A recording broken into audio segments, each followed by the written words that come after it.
اور کہنے لگے کہ جب ہم زمین میں ملیا میٹ ہو جائیں گے تو کیا اثر نو پیدا ہوں گے؟ حقیقت یہ ہے کہ یہ لوگ اپنے پروردگار کے سامنے جانے ہی کے قائل نہیں۔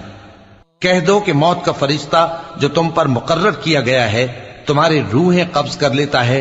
پھر تم اپنے پروردگار کی طرف لوٹائے جاؤ گے، اور تم تعجب کرو جب دیکھو کہ گناہگار اپنے پروردگار کے سامنے سر جھکائے ہوں گے اور کہیں گے کہ اے ہمارے پروردگار،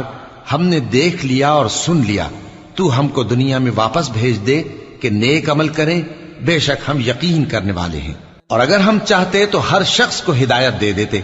لیکن میری طرف سے یہ بات قرار پا چکی ہے کہ میں دوزخ کو جنوں اور انسانوں سب سے بھر دوں گا، سو اب آگ کے مزے چکھو، اس لیے کہ تم نے اس دن کے آنے کو بھلا رکھا تھا۔ آج ہم نے بھی تمہیں بھلا دیا ہے،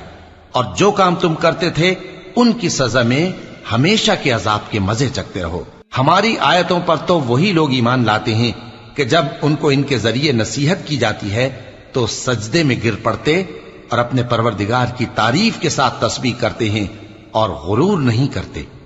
ان کے پہلو بچھونوں سے الگ رہتے ہیں، اس حال میں کہ وہ اپنے پروردگار کو خوف اور امید سے پکارتے اور جو کچھ ہم نے ان کو دیا ہے اس میں سے خرچ کرتے ہیں۔ سو کوئی شخص نہیں جانتا کہ ان کے لیے کیسی آنکھوں کی ٹھنڈک چھپا کر رکھی گئی ہے، یہ ان اعمال کا صلہ ہے جو وہ کرتے تھے۔